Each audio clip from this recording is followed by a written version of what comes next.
Welcome to Wordcraft Wednesdays.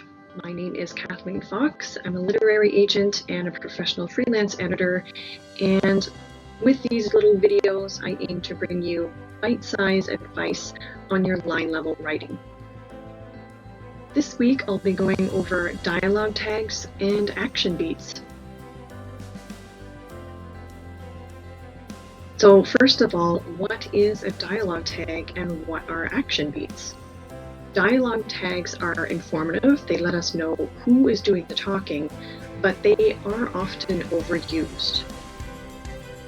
An action beat, on the other hand, actually does the job of a dialogue tag, and it adds extra information to the scene, telling you stuff about the character or the other character they're talking to, or what's going on in the world around them.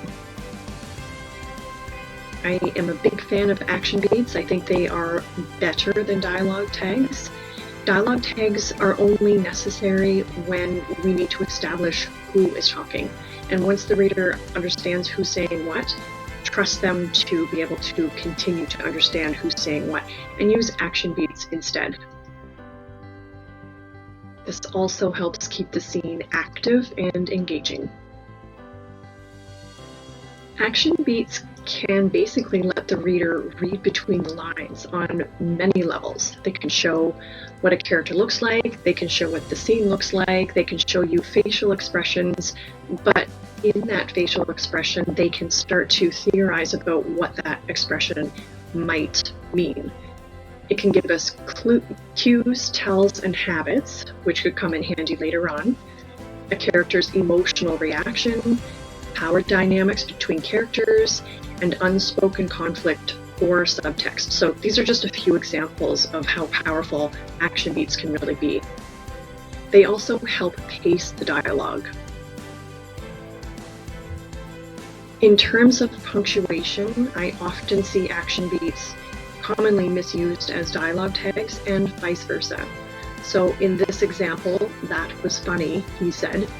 I'm going over some different rules in punctuation, but basically when you have an action beat, you need to close the dialogue because the action beat is its own sentence. When you're using dialogue tags, you leave the dialogue open with a comma and then you insert the tag. Can you spot what's wrong with this line of dialogue? So here we have the line of dialogue, "That was funny," and then it's closed. And then we have the dialogue tag. So it should actually be left open with a comma, and then "he" should not be capitalized. Something that I see quite often is that people tend to try and use different variations of the word "said" because they don't want to be too repetitive. However, because we don't need to see very many dialogue tags in general, there really shouldn't be a need to create variations of "said." You can use "replied" or any multiple things, but try not to overuse dialogue tags in general. Replied, exclaimed, muttered, shouted, asked, declared, inquired, murmured, etc. These are all ones that I see all the time. So in this example, the complete opposite is happening.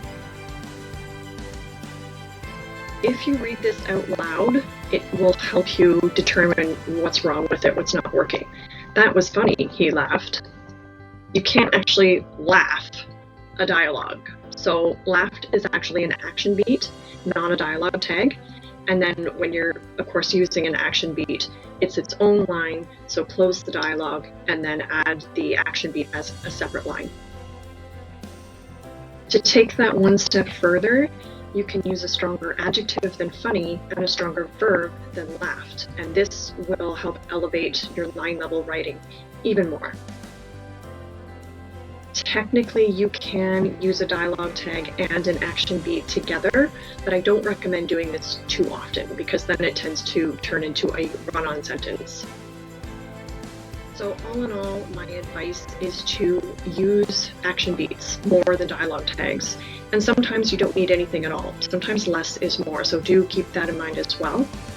When you're using an action beat, it will help add depth to your characters, scene, and overall writing and storytelling. I guarantee your readers will appreciate the extra visuals and the clues that you are planting along the way. So now you have some pointers on how to make your dialogue flow more naturally. If you enjoy these bite-sized line-level writing tips, hit that like and subscribe button below, and I will be back with more next week. You can find more out about me at foxeditorial.com.